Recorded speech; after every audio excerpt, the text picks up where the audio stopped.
Even as we await the presentation of the new cryptocurrency bill in Parliament's winter session, the Finance Minister Nirmala Sitharaman, in reply to a question in the Rajya Sabha, clarified that a new bill, a completely new cryptocurrency bill was being worked on instead of merely tweaking the early one. She also said that the bill would be introduced once the cabinet clears it, and this could happen as early as this week.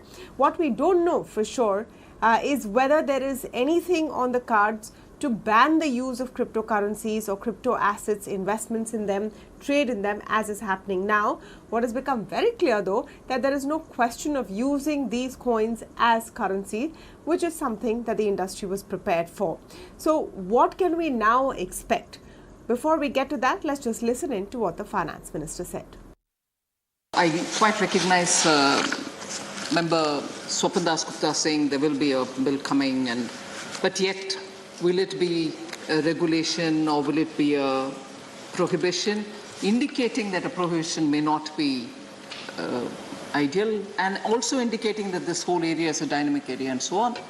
So keeping the propriety of the House, particularly as the session is ongoing, and the fact that we've answered saying there is a bill being proposed sooner rather than later, any answer I would give now will preempt the discussion, which I'm sure Sopanji will also participate, when the Treasury benches, when the government comes with the bill, with all its nuances, and the discussion can, of course, cover all these aspects. Thank you.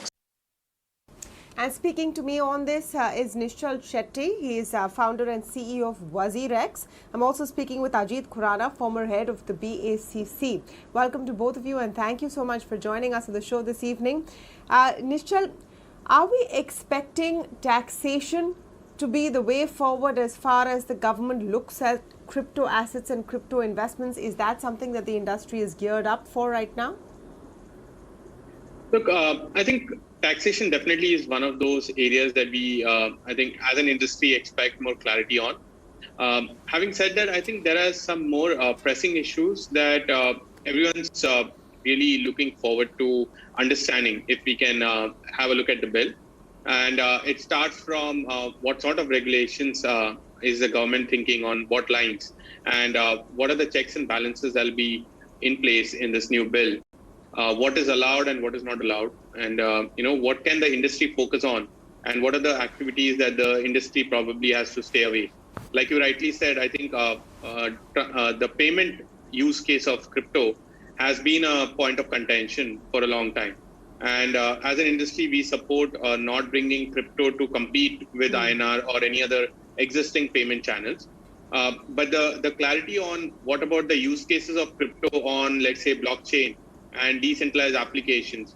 What about NFT? For example, I think there was a question asked whether NFT regulations will be on par with crypto, or will that be a completely new bill that we have to wait for?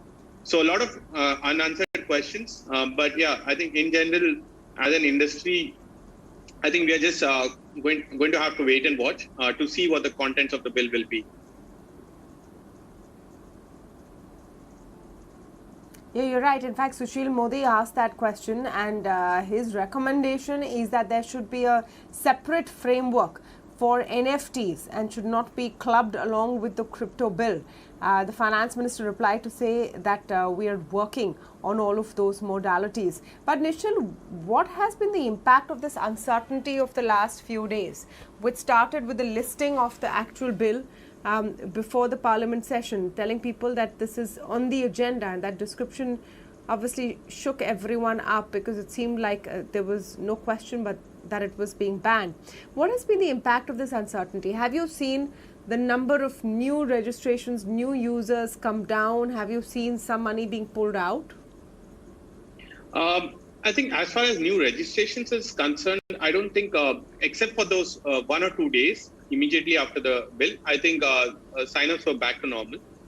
In terms of sell-offs, we did see a large number of sell-off within the 24 hours since the bill was listed, which led to a steep decline in the prices of crypto in India compared to the global markets. In fact, I think prices fell by over 15 to 20%. What that means is crypto was actually trading at a discount of 15 to 20% compared to the global prices of compared to their global prices. Coming to what is I think there was a fear and a panic for the first 24 to 36 hours. And then slowly people realized that, it's too early to read too much into the description. And I think there was also some, talk by someone from the ministry where they said, don't read too much into the description of the bill, wait for the bill. And I think that's what the industry is doing right now. The users are also waiting to see what the content of the bill will be before they take a approach to whether to hold on or to sell. But has it impacted new users? Has it impacted new accounts opening up or new users coming in? For the first few days, but I just checked the last 24 hours, our average new sign up is on par with what it was, let's say, a week ago.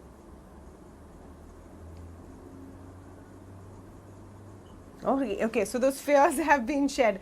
Ajeet, let me just get your take on what kind of regulation we'll be seeing, because the theories on what will come out range from it's pretty much going to be a ban, and private cryptocurrencies will be defined as anything which is not government backed, to it will be quite a lenient approach and cryptocurrencies will be allowed to flourish, save a few concerning ones. What has been your reading of all the statements coming out over the last few days?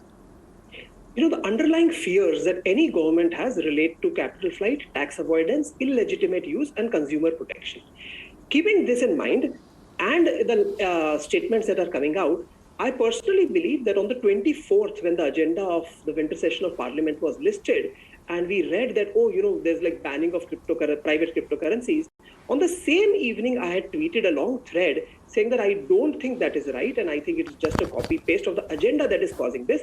I personally would, want to stake a lot of reputation and money on the fact that no banning of what we are now calling private cryptocurrencies is going to happen. Having said that, I do believe that consumer protection is uppermost on the government's mind. RBI, which has been one of the most vocal critics of issued warnings on cryptocurrency, also has not called for a ban. That's interesting. Payment systems out of question. Nobody has been using crypto for payment. Keep that in mind. So for them to formalize it and say it won't happen, not going to happen. It's perfectly okay. Taxation, everybody in crypto has been paying tax. For them to clarify how this tax has been paid, most welcome. I think the most stringent regulations that you could expect are in two dimensions. Number one, how advertising and marketing is done to woo customers, because such standards are laid for all financial services. And the second is service providers, such as exchanges, about how they need to do KYC, which they are already doing, how they need to report, how they need to disclose. These are the areas where I find more stringent regulations coming in.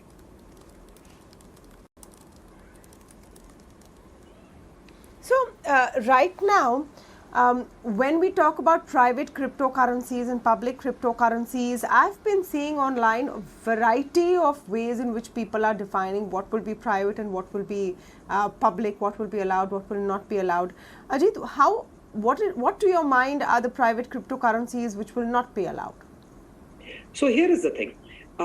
If you talk to people in the crypto world globally and ask them what is a private cryptocurrency, they would describe it as one of two things.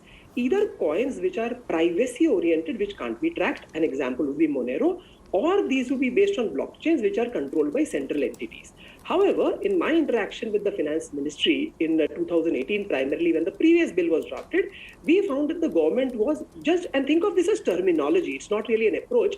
They were basically saying that anything not issued by a government is a private cryptocurrency. We are fine, because ultimately it is just a usage of one word as opposed to another. I personally do not see the government entering and listing cryptocurrencies that can and cannot be used, because primarily the same cryptocurrency can be used in 5 different ways. So the use case might be a problem. Cryptocurrency by itself may not be. So I feel that private cryptocurrency as defined by this bill is going to be a non-governmental cryptocurrency, which is all of them as of today. And I don't see any of them getting banned. There might be disclosure requirements and use case requirements.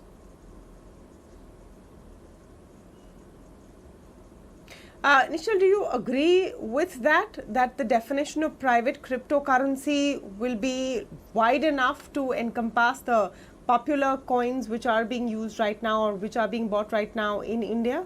Or do you think there will be a more stringent, narrow definition? Because at the end of the day, it matters what the bill defines private cryptocurrency as. Eventually, not so much what other people think it is.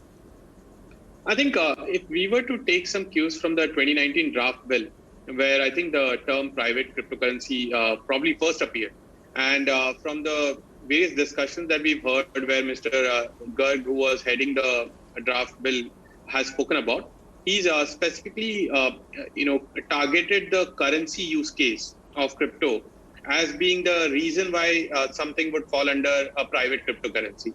And like Ajit rightly said, the thing with crypto is that it does not conform to one particular use case. You could use it the way you want.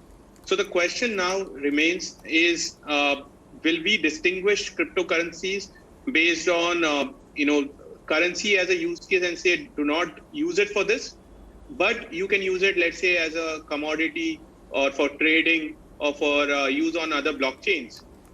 Or do we go for a blanket definition and just say that everything that is crypto is a currency? And I think that second part is it's a very narrow approach to not want to classify crypto, because if you look at globally, one of the biggest discussion point on crypto has been how do you classify them and how do you make sure that based on the classification you can regulate them.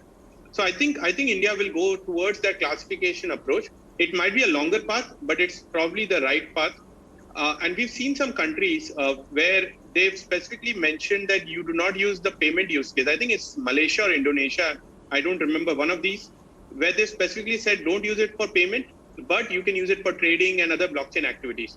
And in this way, what happens is you have that middle path where you don't have to worry about disrupting your existing payment infrastructure as a nation, but at the same time, you also do not stifle innovation in crypto and let that crypto ecosystem grow and go in the right direction.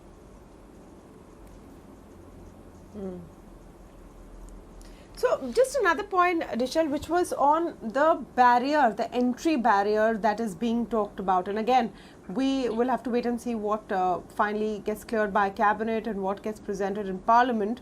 But what does an entry barrier or an entry level threshold in terms of how much you have to invest do for exchanges like yourselves?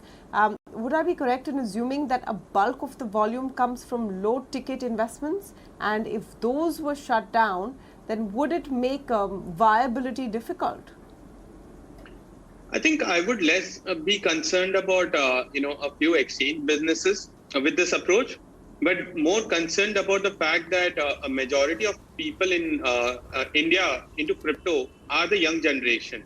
And they're using crypto and they're getting into crypto probably as a career option, probably for the first time. And putting an entry barrier in terms of net worth, I see that as an elitist approach where you're saying if you have a lot of money, you can be involved in innovation. And if you are a newbie and you don't just want to learn this technology, be part of it, you can't get in. So I really don't agree to the whole, putting a barrier in terms of wealth. Put a barrier in terms of education. Maybe make people go through an education program. And if they can, get through that, let them get into it. If you want to put an entry barrier, I don't conform to an entry barrier, because imagine if we had barriers to blogging, we had barriers to YouTube channels, and we had barriers to anything on the internet. I don't think we would have progressed this way as a nation, where we are seeing people from every city and every village in India participating. So I think I don't conform to the entry barriers in terms of wealth being that parameter.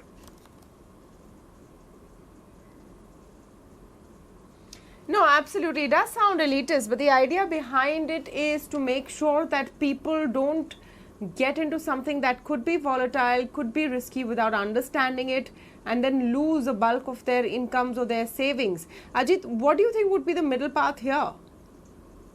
So it's very difficult. If you think about various risky assets, such as, let's say, venture capital funds or startup investing, when SEBI came up with its alternative investment fund guidelines, it did not introduce the logic of accredited investor, which is used in many other Western countries and developed economies. Instead, it increased the ticket size and said you have to invest at least what was 25 lakhs and then became 1 crore. Below that, we will not allow you to invest. A same approach, regrettably, cannot be taken in crypto for two reasons. One, people are already invested, and it is very difficult to monitor these things at a micro level.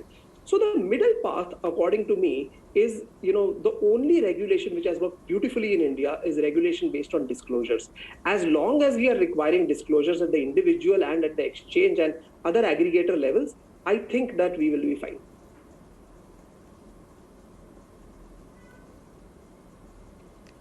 Absolutely. Till then, it is wait and watch. We will see when the cabinet clears the much-awaited cryptocurrency bill. We don't even know for sure if it will be out in this parliament session, but the intent seems to be there from what the finance minister has said today. Meanwhile, the interesting takeaway also is that users and investors seem to have shrugged off the uncertainty of the first few days and have come to the conclusion that eventually all will be well. Let's see if that actually comes true. Thank you so much, Nischal and Ajeet, for joining us today.